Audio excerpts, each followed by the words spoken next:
This video is about our neighbor, our cool, literally the most chillest friend, Canada.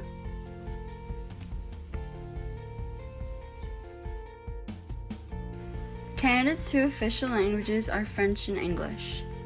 The population is approximately 35.85 million, and the size is 3.855 million square feet.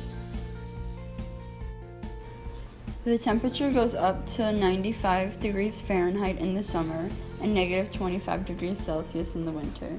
Winters are long and really cold, and it snows up to 20 inches at least every year.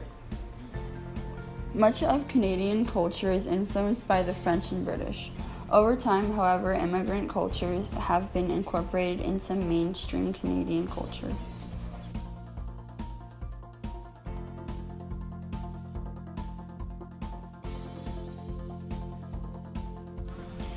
Before European settlement, there was no national government. Individual tribe leaders were the only local government. Upon the arrival of Europeans, Canada began to consist of many colonies, such as French in New France and British in Upper Canada. The defining feature of the birth of Canada was in the signing of the British North Americans Act in 1867. This act officially established Canada as a self-governing entity within the British Empire. Their Independence Day is on July 1st. Canada has three branches of government like the United States: legislative, executive, and judicial. The Parliament makes up the legislative branch. The Cabinet is in the executive branch, and the federal courts are in the judicial branch. The Queen of Canada, through the Governor-General, plays a key role within all three branches. Parliament consists of the Senate and the House of Commons. The Governor-General is also a part of the Parliament, and the Queen's real power lies within the House of Commons. The Cabinet is formed under a Prime Minister who is appointed by the monarch. Courts at a national level are responsible for criminal laws and constitutional issues.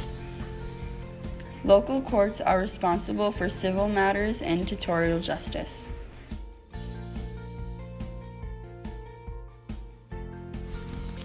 The Supreme Court has two main functions. It hears appeals from decisions of appeals courts in all the provinces and territories, as well as from the Federal Court of Appeals. It also decides important questions about the Constitution and controversial or complicated areas of the private-public law. Provincial courts try most criminal offenses, money matters, and family matters. They also may include specialized courts such as youth courts, family courts, and small claims courts. Each provincial government appoints the judges for its own courts. Superior courts are the highest level of courts in the province or territory. They deal with the most serious criminal and civil cases and have the power to review decisions of the provincial and territorial courts. Although the provinces and territories administer superior courts, the federal government appoints and pays the judges.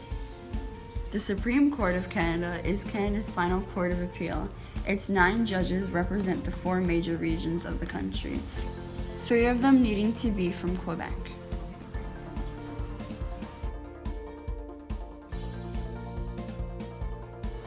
The bureaucracy has a strong role within the country. Several agencies work to carry out different responsibilities. Some examples of bureaucratic agencies are the Atomic Energy of Canada Limited and the Aboriginal Business and Entrepreneurship Development. The AECL enables nuclear science and technology to fulfill Canada's radioactive waste and decommissioning responsibilities. The ABED works with entrepreneurs and partners to provide a range of services and supports that promote the growth of the Aboriginal business sector in Canada. The requirements to vote are being a Canadian citizen, 18 years or older, and registered as a voter in the electoral writing district.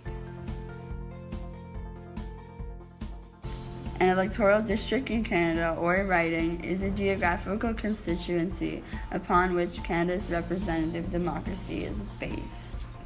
There are in total 338 ridings. The party that wins the most electoral districts in a general federal election is requested by the Governor General to form the government. The leader of that party becomes the Prime Minister of Canada. To win a majority government, the party must win over 170 electoral district votes. In this government, it is much easier to pass legislation. Meanwhile, in a minority government, the party will have received under 169 electoral district votes. A minority party will have to adjust their policies in order to get legislation. They will need to work much harder to maintain confidence within the House of Commons.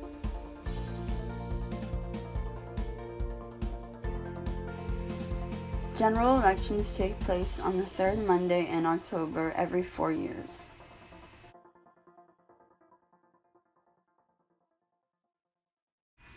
There are 24 registered political parties in Canada, but only 16 are listed on the website.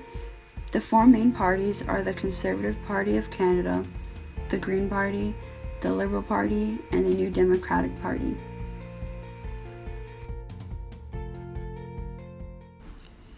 Here, the federal income tax ranges from 15% to 29%. Last year, the average family earned $77,381 and paid $32,369 in total taxes.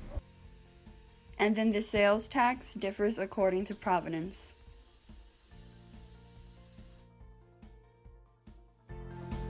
Canada's healthcare system is a group of socialized health insurance plans that provide coverage to all Canadian citizens. It is publicly funded and administered on a tutorial basis within guidelines set by the federal government. Under the healthcare system, individual citizens are given preventative care and medical treatment from primary care physicians and hospitals. This does not cover prescription drugs, long-term care, prescription glasses, or dental care. And there is limited coverage on mental health care.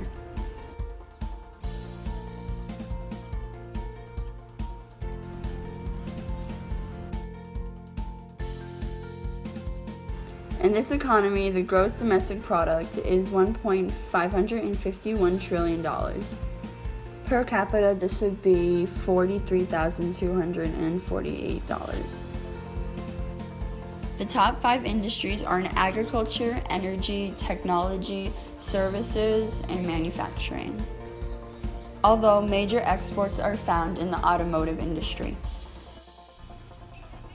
In Canada, you must be 17 years of age for voluntary male or female military service with parental consent, and 16 years of age for reserve and military college applicants. The military branches consist of the Canadian Army, the Royal Canadian Navy, the Royal Canadian Air Force, and the Canadian Joint Operations Command.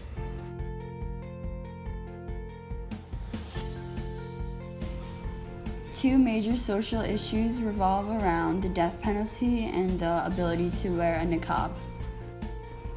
The Canadian Human Rights Act was passed by the Parliament in 1977 with the goal of extending the law to ensure equal opportunity to individuals who may be victims of discrimination based on sex, sexual orientation, race, marital status, age, color, disability, and political or religious belief. In 2005, Canada was the third country in the world to legalize gay marriage.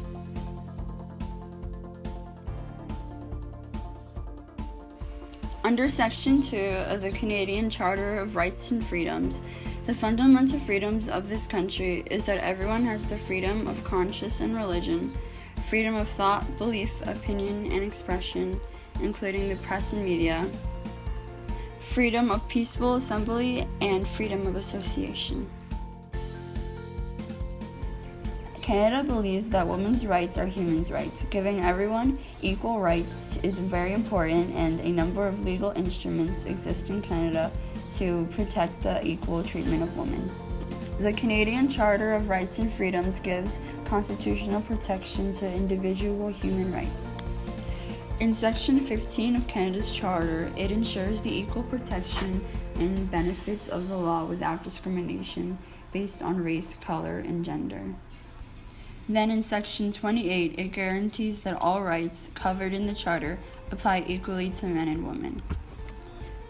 British Columbia and Ontario granted women the right to vote in 1970, Canada becoming the sixth country to pass this right to women. Under the Married Women's Property Act, it gave married women in these provinces the same legal rights as men to enter into legal agreements and buy property. Depending on the length of employment and worked hours, new mothers can take between 17 to 52 weeks of leave from their job. Employers are required to accept the employees back into their jobs at the same rate of pay with the same employment benefits.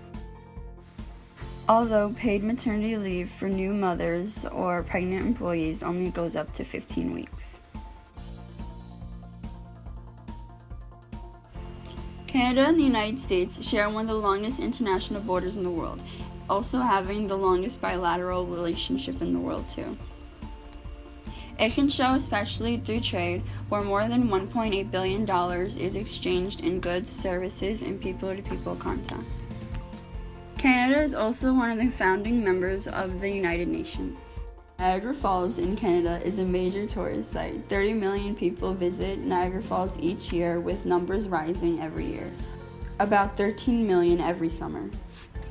In 1678, Franciscan monk and explorer Louis Hennepin became the first explorer to encounter the falls.